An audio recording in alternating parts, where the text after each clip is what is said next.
Arquivo de riqueza número 4. As pessoas ricas pensam grande. As pessoas de mentalidade pobre pensam pequeno. Num dos seminários, havia um professor e instrutor que aumentaram seu patrimônio líquido de 250 mil para 6 milhões em apenas 3 anos. Quando lhe perguntei qual o segredo, ele disse: tudo mudou a partir do momento que comecei a pensar grande. Considere a lei dos rendimentos. A sua remuneração se dará na proporção direta ao valor que você agregar, de acordo com o mercado.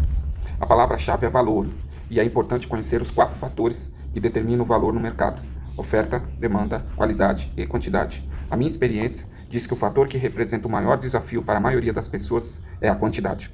Ele corresponde simplesmente a quanto do seu valor você realmente agrega ao mercado. Outra maneira de dizer isso é quantas pessoas você atende ou atinge.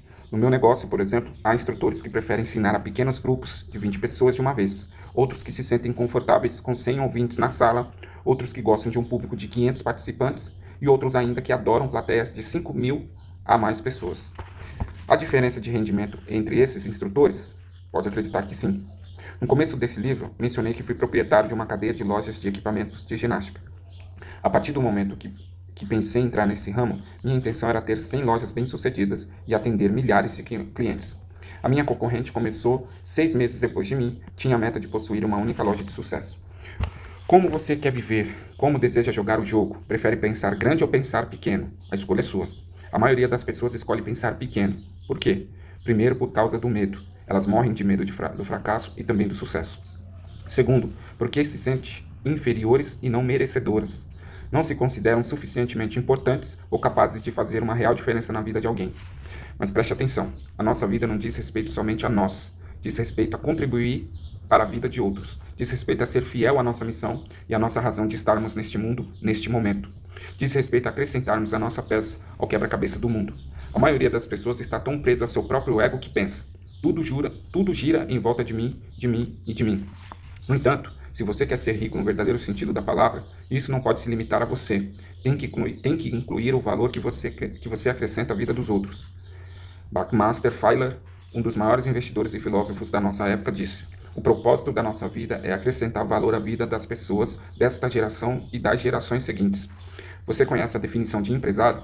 A minha é uma pessoa que lucra solucionando problemas alheios. Exatamente. Um empresário não é nada mais do que alguém que soluciona problemas. Eu lhe pergunto, você prefere resolver problemas de mais pessoas ou de menos pessoas? Se respondeu mais, você precisa começar a pensar grande e decidir ajudar um grande número de pessoas, milhares, milhões até.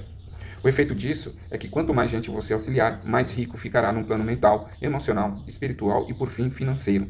Não se iluda, neste mundo todos nós temos uma missão. Há uma razão para você estar vivendo nesse exato momento. No livro Fernão Capella Gaivota, de Richard Beck, a certa altura, o personagem pergunta: como vou saber se completei a minha missão? A resposta: se você ainda respira, é porque ela ainda não terminou. O que tenho testemunhado é muita gente deixando de fazer o seu trabalho, de cumprir a sua obrigação, ou Dharma, como é chamado em sânscrito. O que vejo é muita gente pensando pequeno demais e muita gente se deixando guiar por egos moldados pelo medo. O resultado, muita gente abrindo mão de viver à altura do seu potencial, tanto em termos da própria vida, quanto da sua contribuição para os outros. Tudo se resume ao seguinte: se não for você, quem será? Volto a dizer, cada um de nós tem um propósito exclusivo na vida. Suponha que você seja um investidor que compra imóveis para alugá-los. Ganhar dinheiro com o fluxo de caixa e a valorização. Que ajuda você está prestando? Você agrega valor à comunidade, auxiliando famílias a encontrar casas confortáveis que de outra forma ela talvez não chegassem a conhecer. Mas a questão é, quantas famílias e pessoas você pode dar a sua contribuição? A sua intenção é ajudar 10 em vez de 1, 20 em vez de 100, 100 em vez de 20? É isso que eu quero dizer com pensar grande. O mundo não precisa de mais gente que viva de modo pequeno. É hora de parar de se esconder e ir à luta. É hora de parar de necessitar e passar a conduzir. É hora de começar a compartilhar os seus talentos em vez de escondê-los ou fingir que eles não existem. É hora de dar início ao jogo da vida em grande estilo. No fim, pensar e agir pequeno só leva a uma vida de sacrifícios e insatisfação. Pensar grande e agir grande permite possuir dinheiro e uma vida com sentido. A escolha é sua.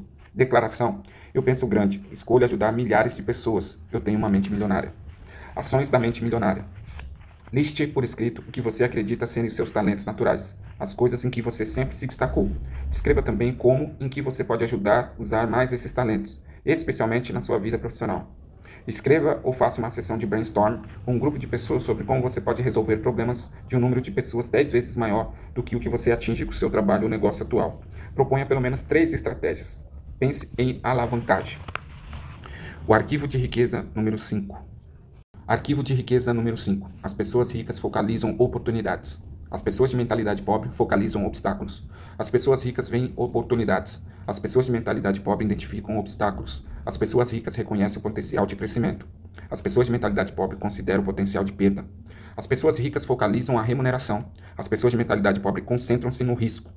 Tudo se resume à velha questão: o copo está meio cheio ou meio vazio? Não estou falando de pensamento positivo, estou me referindo à sua perspectiva habitual do mundo. Grande parte das pessoas de mentalidade pobre toma decisões inspiradas pelo medo. A sua mente está o tempo todo à procura do que está ou pode dar errado em qualquer situação. A sua programação mental primordial é: e se não der certo? Ou, mais frequentemente, isso não vai dar certo. Quem possui uma visão de classe média é ligeiramente mais otimista. A sua programação mental é: espero que dê certo. Os ricos, como já disse, assumem a responsabilidade pelos resultados da sua vida e agem segundo a sua programação mental. Vai dar certo porque eu farei com que dê certo. Eles esperam ser bem-sucedidos, têm confiança na sua capacidade e criatividade e acreditam que, se alguma coisa falhar, vão descobrir e dar um jeito de ter e obter sucesso. De modo geral, quanto maior a recompensa, maior o risco. Por verem oportunidades o tempo todo, as pessoas ricas estão dispostas a arriscar. Elas acreditam que conseguirão recuperar o seu dinheiro caso a vaca vá para o brejo. A expectativa das pessoas de mentalidade pobre, ao contrário, é fracassar. Elas não têm confiança em si mesmas nem na sua capacidade. Estão certas de que, se não forem bem-sucedidas nas suas ações, será uma catástrofe. E, como só veem obstáculos, geralmente não estão dispostas a correr riscos. Sem risco não há recompensa. É bom lembrar que estar aberto a aceitar riscos não corresponde necessariamente a estar disposto a perder. As pessoas ricas correm riscos calculados. Isso quer dizer que elas pesquisam, realizam análises necessárias e tomam decisões baseadas em fatos e informações sólidas. Mas será que passam a vida inteira se informando? Não. Elas fazem o que está ao seu alcance no menor tempo possível e tomam decisão calculada de ir à luta ou não. Embora digam estar se preparando por uma oportunidade, o que as pessoas de mentalidade pobre geralmente fazem é marcar passo. Morrendo de medo, levam semanas, meses e até mesmo anos a fio pensando no que fazer, e quando decidem, a oportunidade já desapareceu. Elas estão se justificando dizendo: eu estava me preparando. Com certeza, mas enquanto se preparavam, o sujeito rico entrou na cena, saiu de cena e ganhou mais uma fortuna. Sei que pode parecer estranho o que vou dizer, considerando quanto valorizo a responsabilidade do indivíduo para consigo mesmo. Realmente acredito que as pessoas chamam de sorte está associado ao enriquecimento e ao sucesso em qualquer campo. No futebol, um time pode ganhar o jogo porque o goleiro da outra equipe engole um frango faltando menos de um minuto para o fim da partida. No golfe, pode ser uma tacada mal dada que bate numa árvore e volta para o green a 10 centímetros do buraco. No mundo dos negócios, você já deve ter ouvido falar de alguém que aplicou dinheiro num terreno da periferia e 10 anos depois surgiu um conglomerado que decidiu construir ali um shopping center ou um edifício de escritórios. Esse investidor ficou rico. Terá sido uma brilhante jogada comercial ou pura sorte? Meu palpite é um pouco das duas coisas. A questão, porém, é que sorte ou qualquer coisa do gênero não cruzará o seu caminho se você não executar uma ação. Para ter sucesso financeiro, primeiro é necessário que você faça algo. Compre algo ou comece algo, e depois disso terá sido a sorte, o universo ou poder superior que o terá ajudado com um milagre por sua coragem e por seu compromisso de ir à luta. Na minha opinião, tanto faz, apenas acontece. Outro princípio-chave pertinente nesse caso é: pessoas ricas focalizam o que elas querem, enquanto quem tem uma mentalidade pobre concentram-se no que não querem. Repetindo, a lei universal diz: aquilo que você focaliza se expande. Como os ricos estão sempre voltados para as oportunidades, elas chovem na sua vida. O seu maior problema é administrar todas as chances de ganhar dinheiro que aparecem na sua frente. No caso das pessoas de mentalidade pobre, que por outro lado estão sempre enfatizando os obstáculos, eles se multiplicam ao seu redor. O seu maior problema é como se livrar de tantos problemas. A questão é simples. O seu campo focal determina o que você encontrará na vida.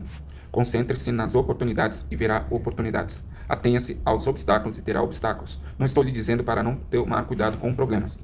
Trate deles à medida que forem aparecendo, no momento presente, mas mantenha os olhos postos nas suas metas. Permaneça em movimento rumo aos seus objetivos. Dedique o seu tempo e sua energia a conquistar aquilo que você quer. Quando surgem dificuldades, supere-as e, seguida, recupere rapidamente o seu foco. Não permaneça a vida inteira resolvendo complicações. Pare de ficar o tempo todo apagando incêndios. Quem faz isso anda para trás. Empregue o seu tempo e sua energia em pensamentos e atos. seguindo firmemente adiante na direção do seu propósito. Quer um conselho simples, mas raro? Se você deseja ficar rico, concentre-se em ganhar, conservar e multiplicar o seu dinheiro. Se prefere ser pobre, dedique-se a gastá-lo. Independentemente de quantas dezenas de livros você leia e de quantos cursos sobre sucesso você faça, tudo se resume a isso. Lembre-se, aquilo que você focaliza se expande. As pessoas ricas entendem também que não é possível ter todas as informações de antemão. Em um dos meus programas, oriento os participantes a acessar a sua força inferior e vencer a despeito de tudo. Ensino um princípio conhecido como preparar fogo, apontar. O que significa isso? Preparar-se o melhor que puder no menor tempo possível, haja e corrija no caminho. É loucura pensar que se pode saber tudo o que vai ocorrer no futuro. É ilusão supor que é possível estar preparado para qualquer circunstância que surja no processo e também protegido contra ela. No universo não há linha reta. Você sabia disso? A vida não viaja em linhas perfeitamente retas. Ela se assemelha mais a uma estrada sinuosa. Em geral, só conseguimos ver a curva seguinte e só depois disso alcançá-la é que somos capazes de avistar mais. A ideia é que você comece o jogo com tudo que tem no lugar onde está. É o que eu chamo de entrar no corredor. Vou lhe dar um exemplo. Anos atrás, eu planejava abrir um café e confeitaria 24 horas em Fort Lauderdale, na Flórida. Estudei as opções de localização, o mercado e o equipamento necessário. Pesquisei também os tipos de bolo, tortas, sorvetes e cafés disponíveis. O primeiro problema foi que engordei a peça. Comer o objeto da minha pesquisa não foi grande ajuda. Então me perguntei, Harvey, qual é a melhor maneira de estudar um ramo de negócio? E esse sujeito chamado Harvard, que era evidentemente muito mais esperto do que eu, respondeu: se você quer conhecer um negócio a fundo, entre nele. Ninguém tem a obrigação de saber tudo. Entre no corredor conseguindo um emprego na área. Você aprenderá mais varrendo o chão e lavando pratos num restaurante do que se passar 10 anos pesquisando do lado de fora. Eu não disse que ele era muito mais esperto do que eu? Foi o que fiz. Arranjei um emprego numa empresa do ramo. Gostaria de poder dizer que os meus soberbos talentos foram imediatamente reconhecidos e que recebi de cara o cargo de diretor executivo. Mas o que fazer? Como ninguém ali percebeu as minhas qualidades de liderança, tive que começar como ajudante de garçom. E é isso mesmo, varrendo o chão e lavando pratos. Não é engraçado como o poder da intenção dá certo? Você deve estar pensando que eu tive que engolir o meu orgulho para aceitar esse trabalho. Mas a verdade é que nunca considerei a questão dessa forma. A minha missão era conhecer o negócio dos doces, por isso me senti grato pela oportunidade de aprender o assunto, de carona na empresa de alguém e ainda por cima ganhar um dinheirinho. Nessa temporada como ajudante de garçom, passei o máximo de tempo conversando com gerentes sobre receitas e despesas, examinando caixas para descobrir os nomes dos fornecedores e ajudando o padeiro até as 4 da manhã, para aprender sobre os equipamentos, ingredientes e problemas do ramo. Eu deveria estar indo bastante bem na minha função, porque depois de uma semana o gerente me chamou, me deu um pedaço de torta e me ofereceu uma promoção de posto de caixa. Pensei naquilo durante um exato nanosegundo e respondi: obrigado, mas não, muito obrigado. Primeiro, não haveria muito que se aprender se eu ficasse preso atrás de um caixa registradora. Segundo, já sabia o que eu queria saber. Minha missão cumprida. É isso que quero dizer com o corredor, entrar no campo em que você quer estar no futuro, aceitando qualquer função para ter condições de conhecer a atividade. Esse é de longe o melhor método para se aprender um negócio.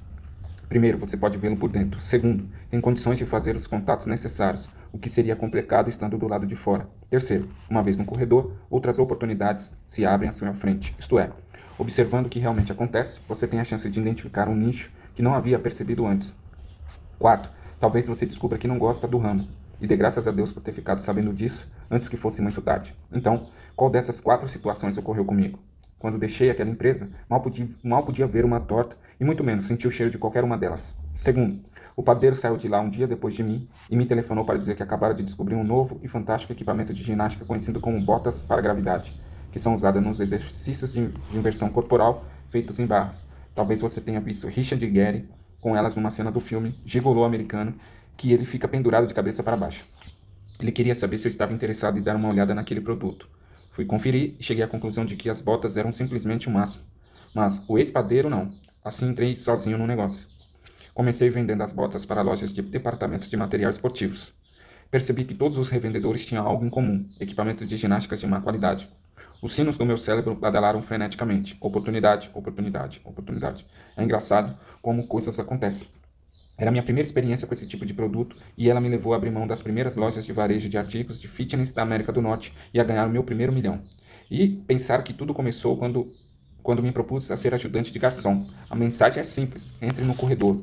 Você nunca sabe que portas se abrirão no seu caminho. Eu tenho um lema: a ação sempre vence a inação. As pessoas ricas saem em campo, acreditando que, uma vez dentro do jogo, pode tomar decisões inteligentes. No momento presente, fazer correções de rumo e ajustar as velas durante o percurso. As pessoas de mentalidade pobre, por não confiarem em si mesmas e nas suas aptidões, acreditam que precisam saber de tudo antemão, o que é praticamente impossível. Enquanto isso, não fazem nada. Os ricos, com a sua atitude positiva de preparar, fogo, apontar, entram em ação e quase sempre vencem. Quem pensa pequeno costuma dizer a si mesmo: não vou fazer nada até identificar todos os possíveis problemas e saber exatamente como lidar com eles. Assim, nunca age e, consequentemente, sempre perde. Os ricos veem uma oportunidade, mergulham nela e ficam ainda mais ricos. E aquelas outras pessoas ainda estão se preparando.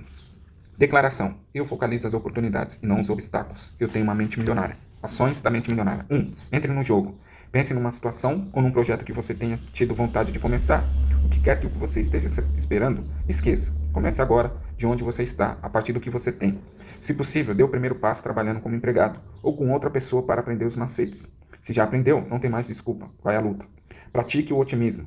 Tudo que alguém considerar problema ou obstáculo, reclassifique como oportunidade. Você deixará louca as pessoas negativas. Mas afinal, qual é a diferença? Não é que isso que elas fazem consigo mesmo o tempo todo? Não é isso que elas fazem consigo mesmas o tempo todo?